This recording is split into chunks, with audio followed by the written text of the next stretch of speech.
Steve, take it away. Yeah, well, you know what? If you'd asked me 2 years ago that how you grew up as a child dictates your adulthood or at least influences it, I said bullshit. And even if it does, so what? Get the over it. Well, I have come to find out, because I'm staring at two of the guys on the screen here, that a lot of how we grew up and all these lessons, both the ones that were unspoken and the ones that were spoken, influence how you are today, period.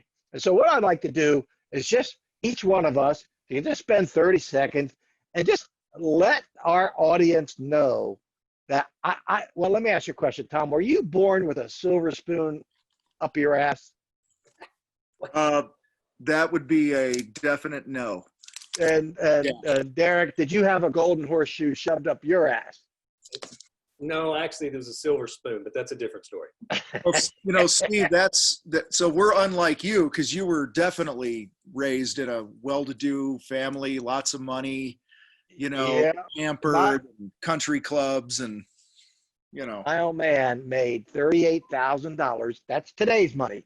It was actually $4,500 back, but he made $38,000 in today's money, feeding 10 mouths. We had 8 children. Of course, my mom didn't work because she had to keep 8 kids. So you just think how much money that is if you're making $38,000 today and you're feeding 10 people. Nothing. Yeah, that's so. You always knew when it was payday, though, didn't you? Yeah, let's get into some deeper shit. When I had a rich friend, and the first time I ever spent the night at Chris's house, I was like 12 years old, maybe. It was Friday night. And I was like, great, we get McDonald's tonight. He's like, what are you talking about? I said, it's payday. We get McDonald's. And of course, this rich kid, he was like, what is payday? And yeah, that's when mom comes home with bags of groceries, and she went to McDonald's because she didn't have time to cook tonight. And we all get to have Big Macs, right?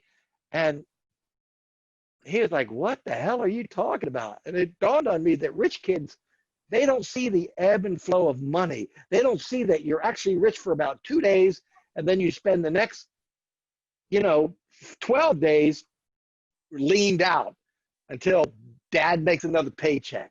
And that was the first time that it dawned on me that some of the world doesn't live like I lived. Mm. Yeah, I'm thinking.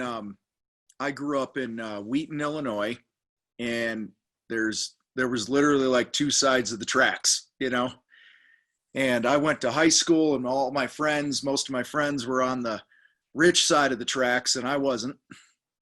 And I remember how I used to feel like after spring break or something, or leading up to spring break, like in high school and junior high, like all the kids would be like, yeah, we're going to, Winter Park skiing or we're going to Colorado, or we're going to, Daytona Beach. And like, it seemed like everybody and their family was always going somewhere cool. And we never went anywhere. If we did, we hopped in the car, and it was usually, my dad was a tile guy, and he would travel around doing tile jobs, and he'd somehow like finagle the family to go where he was working and freaking, Franklin Park, Illinois, half an hour away in some plant, and put us up in a hotel, or if we got lucky, we went up to Madison, Wisconsin or something like that. But I don't remember beaches and skiing and things like that. And I remember always feeling, quite frankly, like a loser around all my friends. They're like, what'd you do over spring break or whatever? And I'd be like, nothing, because we never had any money. It's our stories actually combined, or my story combines with yours. Same way in my house. It was definitely a Friday scenario with groceries, and mine was interesting because both of my parents worked. It was just me and my sister, and mom was actually going to college when I was a little kid to be a nurse. So there was a lot of that until she became a nurse. There was no money in the family, and my dad was a mechanic. So same thing. It was, they left. So we ate fast food constantly. So it wasn't like a grocery thing. It was just what's the cheapest thing on the menu? Like cheese was not an option unless my dad still says it to this day, unless I had a dime or a quarter from somewhere that I would give him to add cheese to the sandwich. Like it wasn't even an option unless I had the coins. Mm. And my grandmother, same way, they just all worked, but they had gardens. So a lot of the stuff literally was grown. But I didn't really know I was poor until we moved in some apartments. They were definitely, it's lower class. And there was still a few people that lived there that evidently, like, that was their highlight. They were like the king of the apartments and they had a pretty good job. Maybe it was just an ego thing. They were better than everybody else because they had the Cadillacs. They had all the nice cars, yet they lived in a apartment. It was weird. But I would see that scenario. And I remember one of the people owned a Chinese restaurant, and in the parking lot, just imagine an apartment complex parking lot, there's always a dumpster. Well, they put in a brand new trampoline. We're all like, it was her trampoline, but that was like, you can afford a trampoline? Like, and wouldn't let hardly any of the kids play on it, but it was kind of same dynamic, food, and just that I started to see people with money. And I grew up around drug dealers, so it's kind of, I didn't really realize that till later. So that's kind of how I learned how to hustle, seeing those guys do things. It was pretty crazy. Yeah. Meager, humble beginnings for sure. So it's funny, like my parents worked their asses off. My parents were divorced when I was 6 months old. So I've always had 4 parents. You know, my dad died in 2013, but he was a construction worker. He was all tatted up before tattoos were cool. Everyone else's dads were like doctors and lawyers in our high school and stuff like that. And now I want to be very clear. Like I don't look back and go, I don't remember a time where I ever went hungry or they busted their asses. They took care of us, right? Like we had what we needed, but this just came to me. This is funny. I remember sitting in geometry class. It was, I think, my sophomore year in high school. And it was bad enough that I was sitting in geometry class because I would rather get punched in the face first thing every morning for a year than have to do math or geometry. But check this out, guys. My geometry teacher gets up in front of the class on a Monday morning. She goes, "Tom, I met your mother this weekend." And I said, "Oh, really?" And the whole class is there. "Where'd you meet her?" "Oh, she was the maid cleaning my house." Oh, In front of the whole class. wow. Like, and I remember being like, "You gotta f*** me. You just said that's in front of everybody. Like, I already feel shitty enough." And the reality is, my mom and stepdad at the time, they were both working 2 and 3 jobs. I remember my stepdad getting up and delivering newspapers at 2 a.m.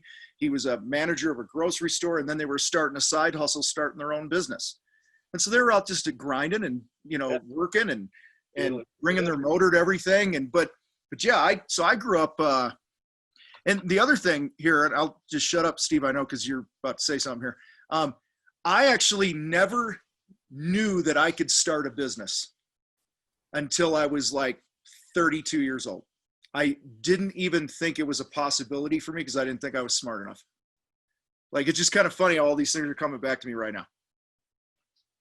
So my first thought was about vacations, but I want to delay that because you just triggered something else, Tom. I was a junior, just totally unrelated kind of, but I was my second semester junior in college. Now I went on to college on a diving scholarship, springboard diving. And I was almost at the end of my junior year, second semester, before I realized or even thought of I was going to graduate and get a diploma.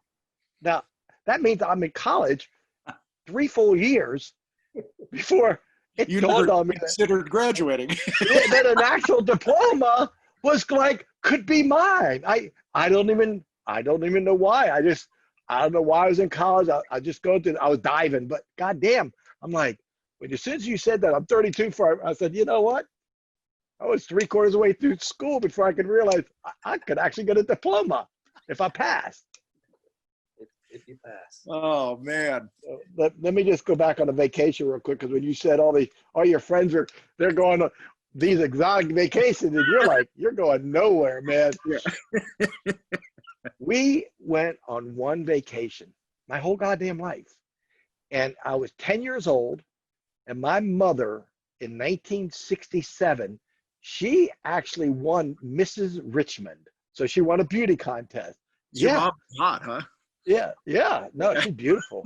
And so in order to win Mrs. Virginia, you had to go to Virginia Beach and compete. And so they worked in a whole vacation for the family that we all got to go watch my mother compete for Mrs. Virginia. So we all got to go to the boardwalk in Virginia Beach. I had never been on vacation in my life, so I didn't know what that was all about. And then 2 years later, back to that rich kid, right? He invited me to go spend a week at the beach. And I'm like, a week? Sure, I'll go. And then when I went there, the damnedest things happened. All the other kids that belonged to his country club that I was friends with, because that's where I worked out and I practiced every day. So I made friends with these kids. They were all at the beach too. And I'm like, wow, not only do we have a house on the beach, all the other friends are here on the beach with us. Like they all just moved up out of their rich neighborhood and all moved to the beach together. And I'm like, this is unbelievable. I remember going home telling my parents, I said, not only was it fun, all the other kids were there. And I don't even know what my parents thought, but I'm thinking it was a fucking miracle, that we all just coincidentally ended up at the beach at the same time. So I just saw that life could be orchestrated however you want. It's funny. I had a huge long talk with a guy in our group, Micah, today, and we all decided that all this stuff the three of us spew, all the stuff every business or life guru spews, in my opinion, there's like 10 principles, right? It's about 10 things you really got to do in business and life and psychology and all of it. And there's one big kahuna. There's one principle that you got to get over first. And it's exactly what you told me, Tom, when you first met me 8 years ago or so. Then that leads to accomplishing the other 9 things in life you need to accomplish. And that is just believing, like having a mindset that, God damn it, not only is this possible, I could actually do it. Like second I realized I could get a college diploma, it was a done deal for me. I was like, shit, that's in the bag. But I never even thought about it. This vacation, and then go on vacation with your friends. So it's a party at the beach instead of on your block. I'm like, that shit is possible. And I can make that shit happen. But that's the hurdle that you got to get over. All of us are here because we ultimately got over that goddamn hurdle. We were brought up and we were fucked up. And we're hopefully the last job. Our job is to unfuck our kids, not to have our kids grow up like we grew up. We somehow, by the grace of God, we made it to the other side of that shit mindset. So what was it for you guys that was the catalyst of getting over, as Steve just coined, the shit mindset? See, mine's a little different. It's like the opposite of yours, which ties in because Tom, your whole thing is like you realize you weren't dumb. And Steve, you realize you're actually going to graduate college. Well, for me, I'd never had any head trash. Mine is the opposite. Like I just assumed you could do everything. Like there was no, like you just fucking do it. It's like it's not even you just go do it. Like the confidence level, but it comes from my grandparents, really. Well, my mom and grandmothers, because they always told me that I was amazing. So I just assumed you could. Mine kind of happened later when I realized some of the shit didn't work. And it was like, but it's just supposed to work. So for my side, the head trash isn't there. And it's so true. You just do it. You just go, this is the system. And you just go do it. You don't question it. Tom hints when, I confused what you said about profit margins and just went, he said 60%. So that's just what we do. And Steve, you know that when I first started coaching Derek a million years ago, I was like, make sure you're pricing your work at a 50% gross profit. He's like, okay. And a month later, we get back together and we're looking at his job costing and he's getting 60% gross profit and better. And I go, dude, this is amazing. How did you do that? He goes, well, that's what you told me. I said, no, I said 50. He says, no, I thought you said 60. So I've heard that story from Derek. I got a question. So how old were you how many years ago did you realize you were a mess? Pretty much Cabo? Cabo. It wasn't quite Cabo, because what was actually reassuring at Cabo when we had all of our profit loss statements and we were looking at all of those, I looked at my numbers and I looked at Aaron, I was like, this is not too bad. There's a couple of people here that are actually have less, you know, being able to, They're worse. I was like, this is kind of cool. Yeah. There's We're bigger ones not, than we're not me. in last place. Yeah, exactly. So I'm Gee, still feeling good. It was after Cabo when I got on the phone with you, Aaron and I, and you asked me what it cost me to run my business for a day. And I was like $200-300 or some shit. And we talked a little bit more, and he's like, there's no way it can be less than 1,000. And when I got off the phone, it's like, okay, let me call you back. Let me figure this out. Because Aaron was starting to pick up on it. So that's when I went. I got plenty of bravado. I'm an artist. I can make all this shit happen. I can dig holes. I can work like a motherfucker. I had cash flow coming in, flowing in and flowing out the other side. I'd grab a little from time to time. So I didn't realize that I was a mess because I just assumed every contractor operated that way. But that conversation with you, and I realized I was not charging nearly enough for jobs because it flashed through my head like that thing that happens when we look back at a dream sequence or memory, and it's like all these things flash through your mind. I was looking at all those $600 and $700 and $800 jobs I was doing when it was costing me at least $1,000 to operate. And it was just like, fuck, that job, that job, that job. God damn it, that $250 job? What the? So that's when I realized I was a mess. so Derek, you just said that's an aha moment, and now it's spelled F-U-C-K the way you were just like when you went home and you really realized, oh man, in order for me to figure out how much it costs to run my business for one day, and you find that out, it's shocking, and that's why you go, fuck, man, where have I been all this time? Well, that's what happens when people come to the bridge, and they get in our group, and they get around other people that have a changed mindset. They've all gone over that hurdle. They came from one side, and they make that I mean, the bridge is called the bridge because we're taking you from to yeah, okay. That's what's going to happen in the bridge. And I just want people to know when you show up, it's like on steroids, this whole mindset that you need to have a brand new life. And a second you said, oh, that was a light bulb that goes on, and we see it all the time. We literally see it a dozen times a month. You see these people come in brand new and they go, oh, and they realize I can actually have the business I thought I was going to have. I can actually have the life I thought I was going to have. Or they're just flat woken up to go, like what I did as a kid, going, I didn't even know this world existed. Man, this is a world I want to be a part of. And it ain't that hard because we don't have a bunch of rocket scientists in this group of ours. We just got a bunch of people that are willing. They know they're a mess in a particular department, and they're willing to put in the work, make the change, and change their lives. That's what the bridge is all about. That's what you found as soon as you went. Okay, that's what Tom found when he was 32 years old, when he realized, oh, I could have a business. That's what I found as a junior in college, going, I could actually get it. Like, we just didn't even know this shit. Yeah. It's there, it's real, and it is life changing. Well, and I think we all have different levels of it too. We have different, my first awakening was around that 32. And then I've had other ones, a couple years into business and stuff. I remember the wake up call for me is when I started to look at the money I was making, or should I say the money I was not making. And I was looking at how money would flow through my company. And I was just like the guy in the middle, just passing through the money. The money's just passing through me. And I remember one day, and I hired a business coach, a million years ago. And the first time we really looked at our numbers, I remember saying to somebody, I'm like, everybody's getting paid except me. That was a huge wake up call for me. And I've had varying degrees of that since then through my life. Handing envelopes out. Here's that envelope. Here's that. Yeah, here's that.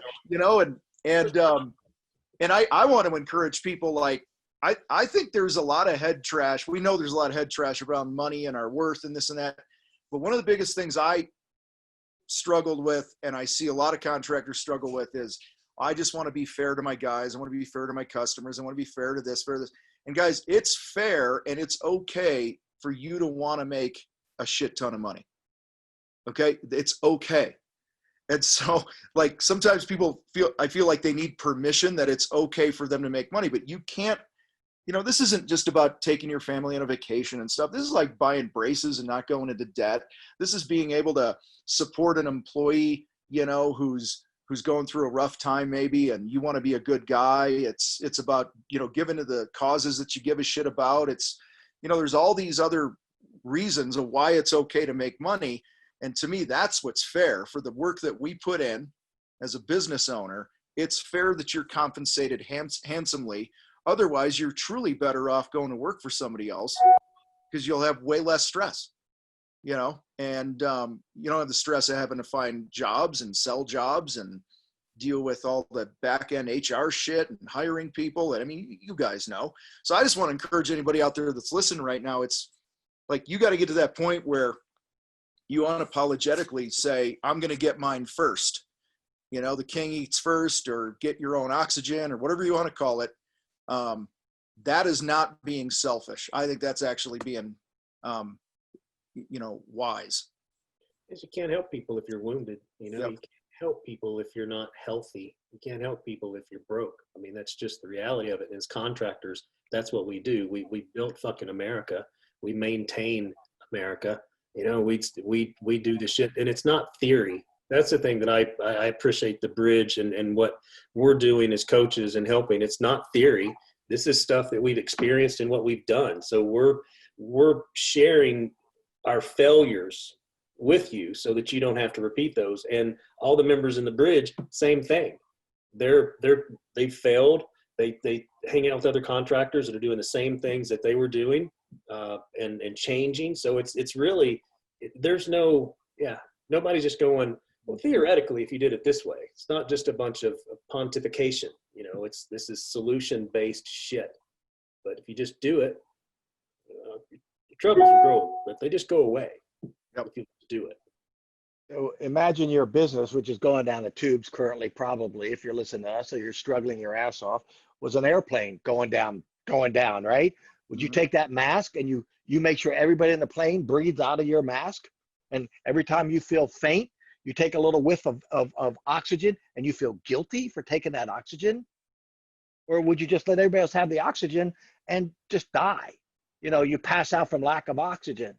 Well, that's the scenario that Tom's painting, that you need to take your oxygen first before you can help anybody else in your company or on that plane. So you can't feel guilty about that. This is just survival. And you know what? When you started this company, I won't list all the things you probably thought it was going to be the way it was going to be when you started your company, but it ain't that way right now. But it can be reclaimed 100%. Go well above and beyond anything you could ever imagine. Well, you use that oxygen analogy, took it a little deeper there. You think about what happens when your brain doesn't get air. Like, you're delirious, you're not thinking clearly, you make stupid decisions, whatever it is. And guys, those are all the things that happen when you don't have money. You know what I mean? How many, raise your hand, you guys are on the screen, how many times, dozens of times, we heard contractors get into shitty partnerships, shitty arrangements, debt, whatever it is, and the root cause is they just weren't making sure they were getting theirs first. And that spiraled into this big thing where they felt like they needed to bring on this partner, and then 2 years later they end up having a bitter breakup, and now the guy's bankrupt.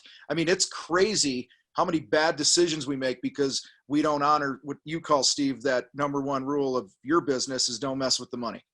You know what I mean? Like, it's just that simple concept of, and I remember there was a point in time when I was sick and tired of like looking at the numbers and feeling like everyone was getting paid. And I remember saying out loud, it was like at the end of a year, I said, all right, from now on, this new year, I'm getting mine. I remember saying it out loud like that. Like, this is the year I'm going to get mine.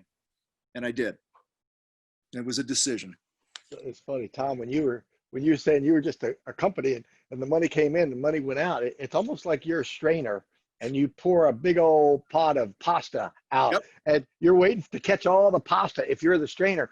But all that ever comes out is a bunch of hot ass water. It goes right through and you're just an empty strainer again without one noodle sitting in the strainer. You go like, where the pasta, man?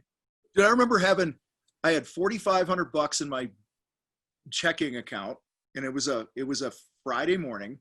I called Gina, my bookkeeper, and a builder had paid me like 30 grand, 32 grand. I had the check, and I called her up. I said, hey, I'm going to deposit this right now. So that's going to put us up to 36, 37 grand in the bank, right? Whatever it was. And she goes, okay, cool. I can pay some bills. And I said, all right, that's cool. At like 3 or 4 o'clock that same day, she calls me up. She's like, hey, everything's paid. We're up to date on stuff. You got $2,500 left in the account. And I'm like, wait a minute. I had 4,500 when I started the day and I put 32 grand in and I got less money. What the just happened? Like that's, yeah, the math doesn't lie.